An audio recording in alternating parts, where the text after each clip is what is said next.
You're listening to Oh My Health, There Is Hope podcast. When your heart is aching and your world is shaking, don't give up. No, don't give up. Hello and welcome to Oh My Health, There Is Hope podcast. I'm your host, Jana Short, and we are back today with Sherianna Boyle. We are doing her 4-part series on emotional eating. I just want to tell you a little bit about this amazing lady. I'm a super fan. Sherianna is the author of 9 books, including her most recent book, Emotional Detox Now, 135 practices to renew the mind and heart and body. And by the way, this is on pre-sale now. It will be out in February, so you're going to want to grab your copy. She's an adjunct psychology professor, founder of Emotional Detox Coaching and the Cleanse Method. She has been featured in over 85 articles and a featured presenter for renowned organizations. Yay! I'm so excited to have you here. If you guys haven't listened to the original one, number 1, it was all about emotional eating and what is emotional eating? How do we recognize it? So you're going to want to go back and listen to that if this is the first one. But Sherianna, welcome to the podcast. Thank you so much. This is fun. I'm having fun. I am super excited. Like this, by the way, is something that I can put this out this week and it's going to be good in 25 years. Yes, because it's something we are constantly evolving, growing, and becoming aware of. So I'm so glad they're shining a beautiful light on it today. And today we're going to be talking about consequences and stress response. So do you want to tell us a little bit about what that even means?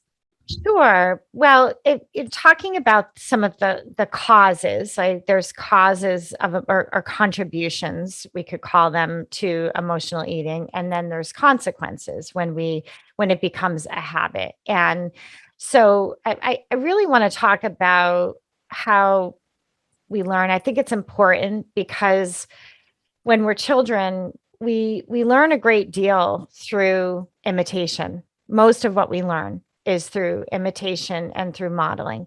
And I'm not talking about, well, I know it does influence how people ate, right? And the newer generations might be witnessing something else.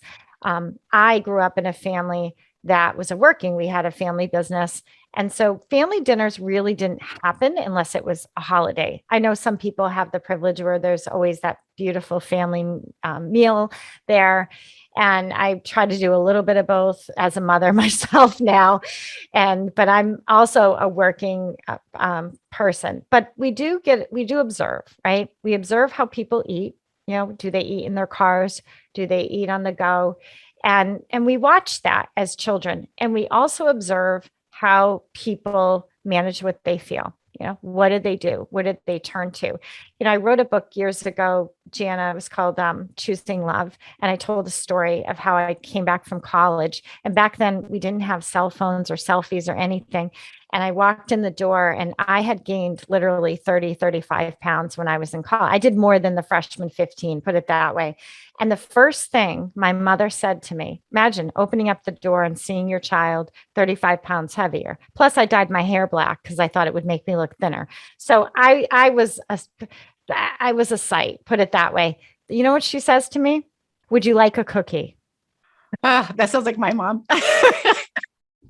I looked at her and I was like, cookie, Mom, look at me, you know, and I was visibly upset. It was like I went away and lost myself, you know, and it was like, but that was how it was her pattern showing up, right? It's what she learned to do. Oh my gosh, she's a mess. Where are the cookies?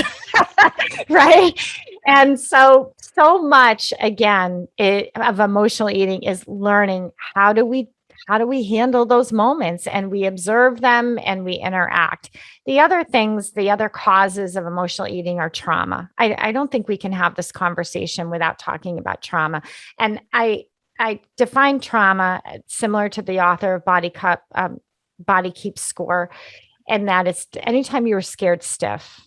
So anytime you were scared stiff, it could be when you were in school and you were called on and your energy froze. That's trauma to the body. Your energy freezes and there's no movement. And it's like glass, right? Just waiting to break kind of thing. And the challenge is you lose resiliency that way. You lose your ability to bounce back up. And when you don't get the support that you need and the help that you need, a lot of people are suffering right now with mental health. And a lot of them, I mean, the research shows most people who, I think there's 1 in 4 now with a true mental health condition, are not getting help. They don't have enough adequate support. And so that's trauma, right? And when we have trauma in the body, we basically, it's like freezing the emotional memories. So just think of those memories, those moments frozen in you, and they're not healing. And when they don't have a chance to heal and to move, we just keep shoving and shoving. And then before you know it, there's consequences to that. And those consequences we get this unwanted weight gain, right? We get this nervous system that's a mess. We can no longer we feel like we can no longer calm ourselves down. We live in this state of fight, flight, freeze, or fix response, right? And that's a people pleasing kind of thing. And we feel this heaviness, and that's where people they feel stuck, they feel alone, they feel burdened. And so you can see how emotional eating might be like a friend, Jana, right? Might be like the one thing in your life that you can count on, right?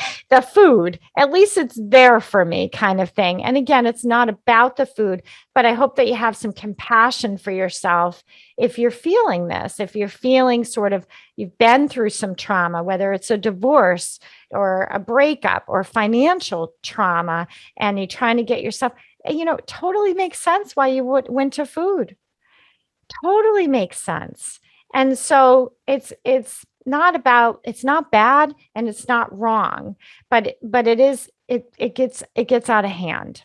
Well, one of the things that you said for sure is when you're talking about the consequences, what happens is it creates a vicious circle of us eating more because we're so unhappy with what we've created with overeating, possibly. Some people undereat, by the way. They control it so much that they undereat.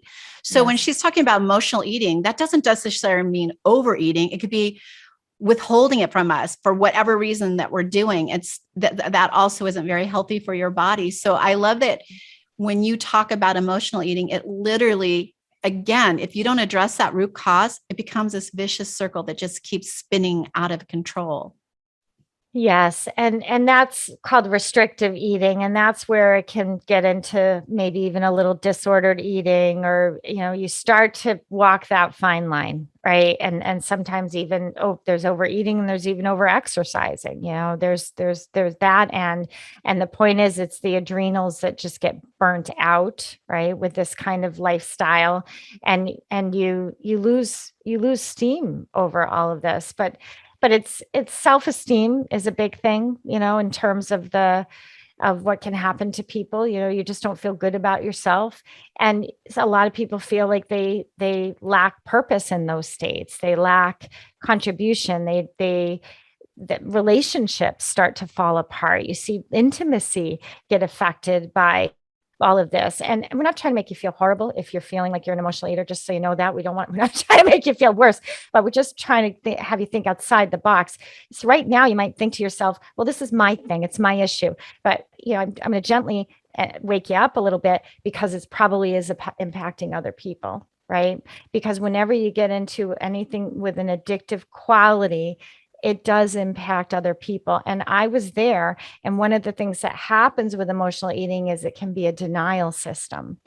And I remember years ago driving home. This is a sign of an emotional eating, and making my drive. So I would drive by the cafe, like a coffee place that has these little chocolates.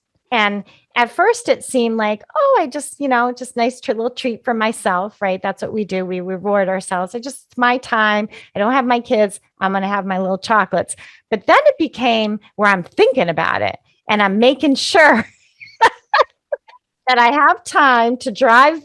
And now looking back, Now, where I am now is it was the way I was managing what was going on in my marriage. So when I say denial, I get it because I did it. I would do the little pit stops. I'd do anything but face what was really going on. And that's what we hope the series will help, is just kind of gently and kindly and lovingly say, it does spill over. It does spill over, and it's not bad, but it can be an incredible breakthrough, really. And Jana, you know that. You've been through so much yourself. These moments, they're often a fraction away of waking you up and creating the most beautiful life you've ever imagined. You've had that happen in your life, right, Jana?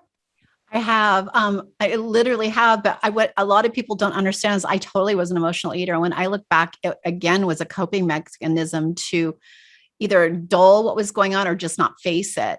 And it wasn't until I got sick. Like, I know you guys have seen my before and after pictures, and I was over 300 pounds when I was at my sickest. And it wasn't until I got that wake up call that I decided to take better care of myself and to be aware of what was going on and make those changes. And it's scary. And it's a constant battle that you do. I won't even call it a battle because it really isn't a battle. It's a journey. Like, you will never get to a place of perfection. And if you're trying, you will fail, but you can always show up better than you did yesterday, than the last moment. And so if you're just striving to do a little bit better and get to a little bit better place, that's amazing, because you will never hit perfection. It took me a long time to figure that. I'm a perfectionist. I have OCD, and everything had to be perfect. And it was exhausting, Sherianna. It was so exhausting, and it never happened. Yeah. Yeah. I mean, you bring up a good point, and that is the defense mechanism. And that's what denial can do. It gets us, it's a protection, a layer of protection. That's why I circle back to trauma. If we've been through trauma as a child and we never really had an opportunity to heal that trauma, we do build in these defense mechanisms to keep everything at bay, right? It's like an insulation. And there's nothing wrong or bad, but it is a sign that it's time, right? It's time to give yourself a chance, and just imagine what it would be like to be aware. And again, it's not that you're never going to emotionally eat again, right, Jana? No. That's not what we're looking to do. It's when it spills over and it becomes that addictive, or it becomes obsessive, or it becomes so mindless. And you have people around you that are saying, I'm worried about you, right? I want you to live. I want you to be healthy. And even if they're not saying it, they feel it, right? It's like living with a smoker and having a child grow up with someone who's smoking, and they're worried about that parent, but they might not say they're worried, right? It's kind of similar, if we want to put it in that frame. And so again, gently and kindly, just giving you a little bit of a wake up call there. You deserve better. I love that, because we don't know how to address somebody that we love. Like, how do we say the right thing? And how do we say, do you need help? Or like, I know that if my mom reached out and tried to help me and gave me, I don't know, a counselor or a program that she thought would be amazing for me, I would probably not receive it well. So I want to know how we're able to do that. Like, do you have any ideas on how we can open up that communication to people who need help? I think you have to pay attention if you're living with someone that you're concerned about, or if you're aware enough to know about enabling. You have to think of it as another, someone has emotional eating, and then you're stocking the pantry with the thing that they go for, right? That's not fair. I love that. By the way, one of the key things you said, and I'm not sure if it was in the first episode or the second one, was that we learn by mimicking others, following examples. So if you as a friend start setting a better example, start grabbing things that would be great for them, or start prepping meals for your spouse if they're overeating or emotionally eating, and like, oh, it's already ready for you. You have to do is grab this, and it's there, and they won't be in the pantry grabbing a bunch of nuts. But having said that, like people watch you. So the changes you make in your life right now might change someone you love, like your child or grandchild or spouse or sister. So like starting to create those, getting to that root cause and create that healthy space in you can actually change all the people you love around you. Sherianna, I want to know more about your book. I want to know more about your programs. I want you to tell everyone how they can connect with you and get your beautiful book. Sure. Well, my books are everywhere. They're anywhere books are sold. It's called Emotional Detox Now. It's one of 3 emotional detox books, but the latest one has 135 cleanses in it. And then you can go to emotionaldetoxnow.com, and that's where we can go cleanse live together, because it's one thing to read the book. The book is incredible and you're going to love it. And then it's a whole nother ball game when you actually do the cleanses live. And that's what we're doing on Emotional Detox Now. I also have a summit coming out, Emotional Detox Now Summit. And I have an emotional eating course that's rolling out. So lots of opportunities there. And you are 100% right. When you do it with community, it's just like, there's other people, there's Yes. other me's out there. Like they're all learning together. We can support each other. So doing it in a community could be the difference of you making that critical change or struggling to make that critical change. So 100%, I would join her on all of these. So if you haven't listened to the last episode, what is emotional eating? You're going to want to go back and listen to that. And if you've listened to both of them, be ready for the next one. It's the importance of connection for emotional eating, which I cannot wait to hear what that's all about. So thank you guys. And we will be talking to you in the next episode. Thanks for listening to the Oh My Health, There Is Hope podcast. Make sure to visit Jana's website, bestholisticlife.com, where you can subscribe to the show on iTunes, Google Play, or listen there, so you'll never miss an episode. While you're at it, if you found value in the show, we'd appreciate a rating on iTunes, or if you simply tell a friend about the show, that'll help too. Let's change the world together, one health expert at a time. Looking forward to seeing you next time.